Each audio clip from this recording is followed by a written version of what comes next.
Boa tarde, meus amados irmãos.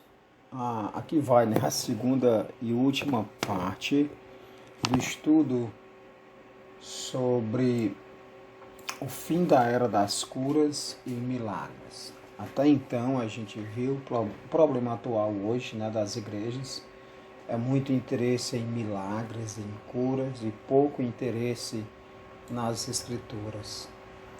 Mas estamos vendo e vimos o lugar dos milagres na experiência do povo de Deus. A gente viu o item 1, o item 2. O item 2 termina dizendo que a realização de milagres nunca serviu como prova de espiritualidade ou santidade. Então nós vamos para a terceira, certo? Ou o terceiro lugar, onde a experiência ou os milagres, na experiência do povo de Deus. O terceiro é esse: o pregador deve ser avaliado pela mensagem que anuncia e não pelos milagres que realiza. Em Deuteronômio capítulo 13, verso 1 a 3, é ensinado que se alguém realiza um sinal espetacular, você pode observar isso na sua casa, e prega uma mensagem contrária ao ensino de Deus em sua palavra, tal indivíduo deve ser rejeitado. Não importa quão grande ou espetacular tenha sido o milagre que fez. É a mensagem que prega que mostrará se alguém é de Deus, conforme João, 2 João 9 a 11. Então percebe que aquele que anuncia um milagre, aquele que faz um sinal espetacular, mas é contrário à mensagem que ele ensina de Deus, ele deve ser rejeitado. Pois como eu vou ensinar uma coisa e fazer outra? Entende? É mais ou menos nesse sentido. É mais ou menos eu pensar assim: Deus fala comigo e Deus disse que você me desse isso, ou que você fizesse isso, e aquilo que você vai fazer é contrário à vontade de Deus escrito na palavra. Então, deve-se, portanto, aqui observar que essa pregação, a pregação desse milagreiro, não é bíblica. Os milagres na Bíblia nunca contradizeram, nunca foram opostos à mensagem do Senhor. Então esse é um aspecto bem importante e que é bem comum em nossos dias. Quarta, nós estamos vendo serão 8 verdades fundamentais acerca da curas e milagres, certo? A quarta verdade fundamental que a gente deve estar em nossa mente é essa: a atração por sinais espetaculares é perigosa e pode ser evidência de ceticismo e fraqueza espiritual. A ideia é bem clara. Muitas pessoas procuram milagres como evidência da existência de Deus. Ou muitas pessoas procuram milagres porque são fracos na fé. Temos alguns exemplos aqui. Jesus, em Mateus 12, 38 a 39, Jesus destacou que a busca de sinais pode advir não de pessoas piedosas e cheias de fé, mas de homens maus e adúlteros. Então, acompanhe comigo lá, Mateus capítulo 12. Mateus capítulo 12. Diz assim a palavra de Deus: Então alguns escribas e fariseus disseram a Jesus: Mestre, queremos ver algum sinal feito pelo Senhor. Mas ele respondeu: Uma geração perversa e adúltera pede um sinal, mas nenhum sinal lhe será dado, senão o do profeta Jonas. Então esses homens eram homens religiosos, homens que diziam ser de Deus, fariseus e escribas. pedindo um sinal a Jesus. Mas esse sinal não era para crer em Jesus, não era para seguir em Jesus. Eram homens cheios de maldade em seus corações, homens cheios de má fé. Também Jesus censurou aqueles que o buscavam por causa do pão que havia sido multiplicado. É dito isso em João capítulo 6, verso 26. Jesus respondeu: em verdade lhes digo que vocês não estão me procurando, não porque viram sinais, mas porque comeram os pães e ficaram satisfeitos. Então, essas pessoas estavam buscando não o sinal em si, mas buscando o alimento, a comida. Então, Jesus censura essas pessoas por isso. Por isso que muitas vezes, pessoas que estão atrás de milagres são pessoas que podem ser fracas na fé, fracas espiritualmente. Lembra de Simão, o mago? É um outro exemplo que alguém que era atraído por milagres. Era alguém que disse que teria aceitado a fé ou a pessoa de Jesus Cristo.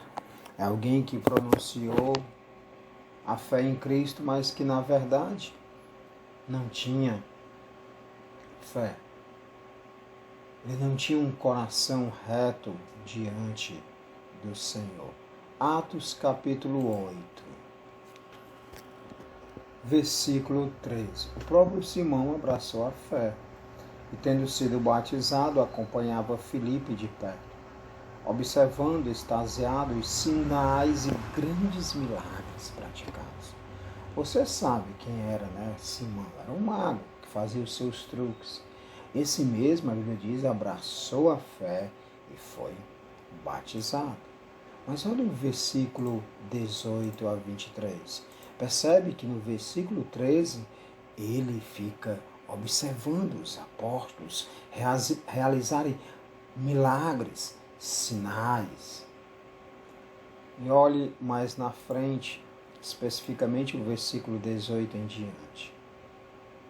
Quando Simão viu que, pelo fato de os apóstolos imporem as mãos, era concedido o Espírito Santo, ofereceu-lhes dinheiro, dizendo: dê-me também a mim este poder, para que a pessoa sobre a qual eu impuser as mãos receba o Espírito Santo.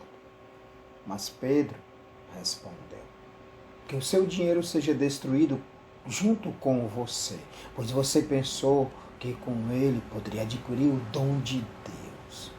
Não existe porção nem parte para você neste ministério, porque o seu coração não é reto diante do Senhor. Portanto, arrependa-se desse mal e ore ao Senhor, talvez Ele o perdoe por esse intento no seu coração.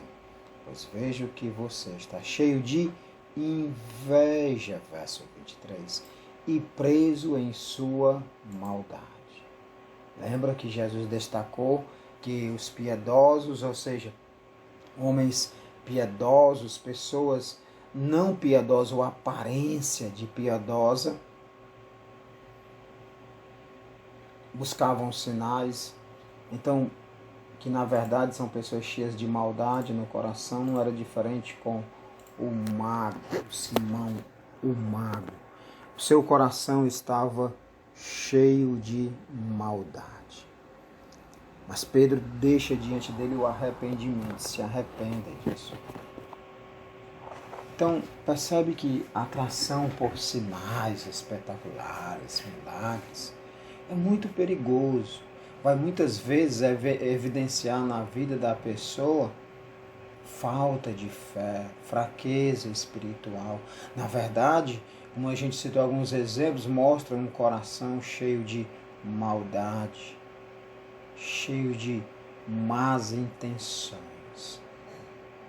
Mostra um coração que não está satisfeito com Deus. Quinta verdade fundamental.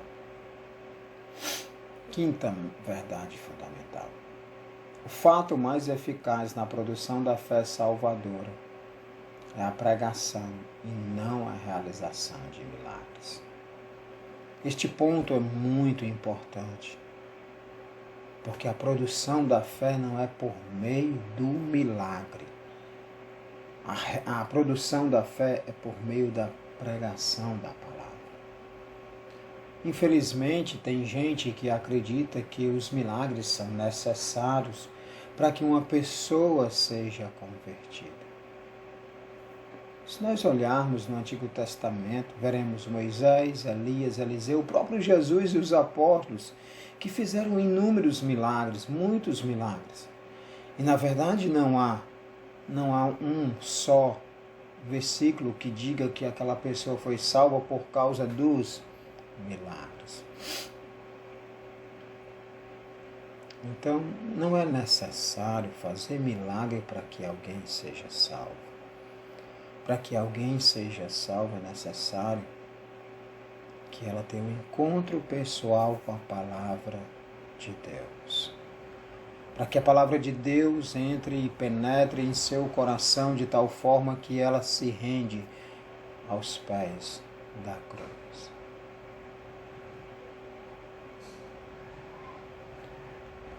De fato, ainda que muitas pessoas tenham crido no Evangelho ao ver um grande prodígio, às vezes acontece isso, de alguém ver um milagre ser convertido, mas a conversão vem pela palavra. A força de um milagre na produção da fé, a gente tem que pensar assim, sempre está aquém do esperado. Olhe Romanos capítulo 1, verso 16. Romanos 1, verso 16. Pois não me envergonho do Evangelho, porque é o poder de Deus para a salvação de todo aquele que crê. Primeiro do judeu e também do grego.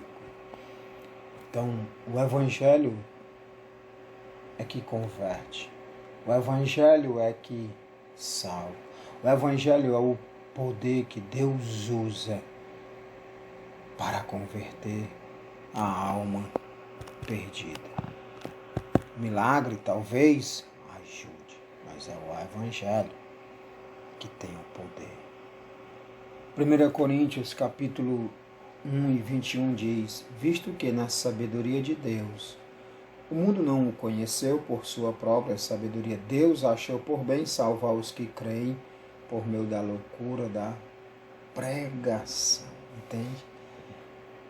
Deus salva as pessoas pela pregação da sua palavra, a pregação da cruz de Cristo. O milagre Deus usa, mas Deus não usa um milagre para salvar as pessoas.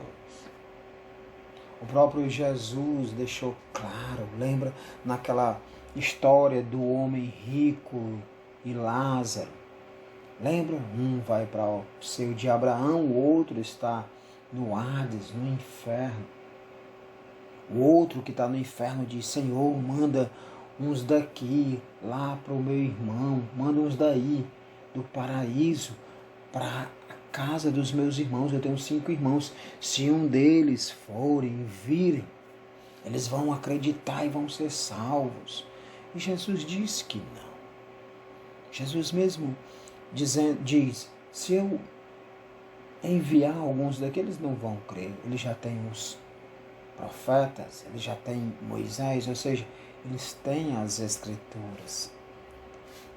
A salvação está no poder da palavra de Deus. Então, irmãos, não se enganem no fato de que igrejas que fazem muito milagres ou buscam muitos milagres são igrejas que não têm o poder da palavra de Deus. São igrejas que não reconhecem a grandiosidade, o poder que a palavra de Deus tem. Uma sexta verdade fundamental: os milagres nos tempos apostólicos começaram a diminuir já no século I. Então, o que a gente tem que perceber aqui é que os milagres na igreja, no tempo da igreja bíblica, no primeiro século, eram milagres ali, milagres acolá. Porém, com o passar do tempo, sobrenatural, esses milagres eles foram diminuindo. O período apostólico foi uma das 3 fases da história em que feitos sobrenaturais ocorreram com bastante frequência. Temos Atos 5 e 15, 16, Atos 6 e 8, Atos 8 e 13. Então isto aconteceu porque os milagres tinham por um objetivo, lembra? Autenticar a mensagem da palavra de Deus, autenticar a mensagem daqueles homens que estavam encarregados de levar o evangelho da salvação. Porém, tão logo esse tempo de autenticação, ela foi ficando para trás. Os sinais, os milagres foram se tornando mais raros. Quando chega nos anos 60 do primeiro século, as curas sobrenaturais já eram raras. Olhe, vamos para Filipenses capítulo 2, verso 26 e 27. Filipenses 2, 26 e 27. Ele tinha muita saudade de todos vocês e estava angustiado porque vocês ficaram sabendo que ele adoeceu. De fato, adoeceu e estava à beira da morte. Mas Deus se compadeceu dele, e não somente dele, mas também de mim, para que eu não tivesse tristeza sobre tristeza. Quem estava doente? Epafrodito, cooperador de Paulo, mensageiro do apóstolo Paulo. Ele estava doente, adoeceu, à beira da morte, mas Deus compadeceu-se dele. Quer dizer, Paulo conhecia este homem. E Paulo não realizou a cura deste homem, Paulo simplesmente entregou nas mãos do Senhor. 1 Timóteo 5 e 23. 1 Timóteo 5 e 23. Não beba somente água, beba também um pouco de vinho por causa do seu estômago e das suas frequentes enfermidades. Observe o texto. Lembra? Nós estamos no ponto em que os milagres dos tempos apostólicos começaram a ficar escassos, diminuir. Exemplo com Epafrodito, agora com Timóteo. Timóteo está doente.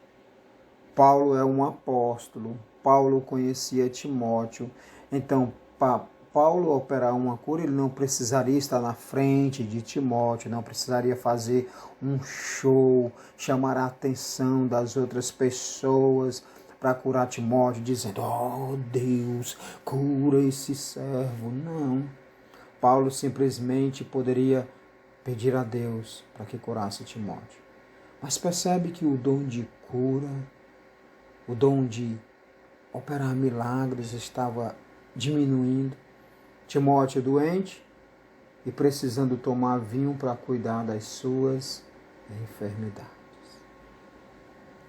Note-se ainda que na lista de dons elaborados por Paulo, lá em Romanos 12, versículo 6, 8, 1 Coríntios 12, 8 a 10 e versículo 28, Efésios 4 e 11. Então, nessas 3 listas, os dons de cura e de operação de milagre sempre são mencionados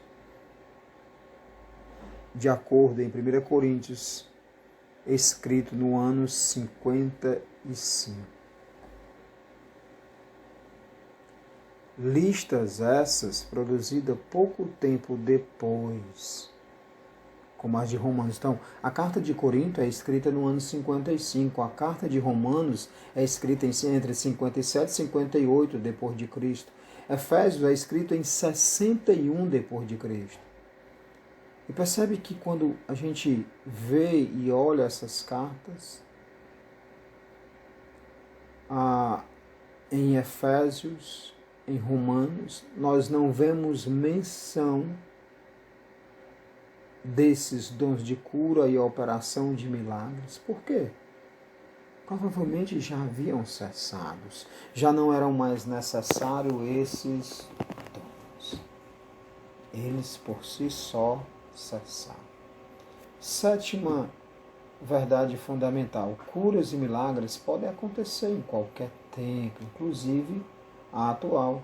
É verdade que o dom de cura e milagre, o dom de curar não existe mais. Mas isso não quer dizer que Deus não opere, que Deus não faça milagre. Não, Deus não está de mãos amarradas. Deus não se limitou e disse, não posso mais agir assim. Não, os dons de cura e de operação milagres sempre foram capacidades dadas por Deus a alguns crentes para realizar essas tarefas. Alguns crentes tinham esses dons de curar, de operar milagre, de ressuscitar mortos.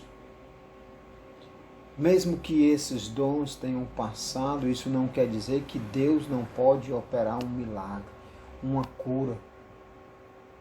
Nós que enfrentamos no dia a dia alguns problemas, nós que conhecemos pessoas que estão doentes, nós que sabemos que pessoas adoecem, pronto, nesse período de pandemia, pessoas que pegaram a Covid-19, nós oramos por pessoas para que Deus operasse um milagre na vida delas e restituísse a vida delas. Algumas de nossas orações foram ouvidas. Deus respondeu positivamente, tirando pessoas do leito, do oxigênio, do entubamento, né? Deus, em outras ocasiões, não disse sim para as nossas orações, disse não. Mas o fato é que a cura ainda hoje, ela pode acontecer. Sim, milagres pode acontecer, mas não no mesmo a nível que os apóstolos realizaram. Entende? O próprio livro de Tiago diz que nós devemos buscar o milagre de Deus através da oração e da súplica. E por último, oitava verdade. Muitos milagres atuais são extremamente duvidosos. Aqui esse ponto a gente conhece, né? Alguns líderes evangélicos dizem realizar milagres e que fazem muitos milagres. Basta você ver isso na televisão. Homens que dizem realizar milagres por usar isso, compre isso, faça aquilo outro. Sabemos que tudo isso é uma fraude, sabemos que tudo isso é engano para poder adquirir mais dinheiro de pessoas fracas na fé, de pessoas que fogem ao entendimento bíblico. É interessante que esses líderes, eles curam ou alegam fazer cura espetacular, mas quando estão doentes não se curam.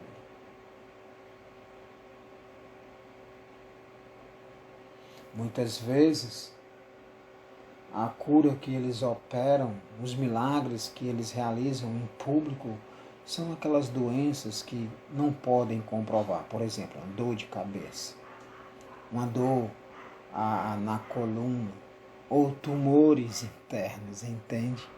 Mas aquele que é deficiente físico, aquele que é deficiente visual, aquele que é cadeirante, por que ele não faz essas pessoas enxergarem? Porque eles não fazem essas pessoas andar, né? Enxergar. Porque nós sabemos que é fraude. Muitos milagres que nós ouvimos, vemos aí na televisão, são fraudulentos. São mentirosos. É um engano para poder atrair mais fiéis e quanto mais fiéis, mais dinheiro. Sabe, a Bíblia diz que o maior milagre é a transformação de uma pessoa aos pés da cruz. É quando um pecador perdido recebe o Evangelho e é transformado numa nova criatura. Esse é o maior milagre.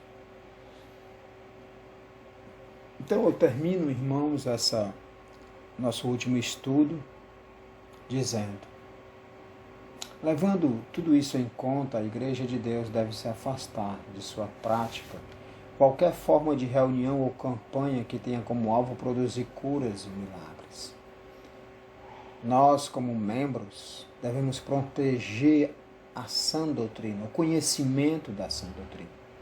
Jamais devemos participar ou se envolver nesses programas de curas milagrosas, dia de tirar o encosto, dia de espantar o capeta, seja lá o que for. Nós, como membros da Igreja de Cristo, devemos proteger a sã doutrina. Devemos sim confiar de que Deus é poderoso para realizar todo e qualquer milagre, mas que esses milagres que ocorrerem em nossas vidas não seja o foco principal. O foco principal é Cristo, é servir a Ele e somente a Ele. Deus vos abençoe, irmãos, e qualquer dúvida, eu estarei aqui para tirar as suas dúvidas, certo? Deus lhe abençoe. Amém.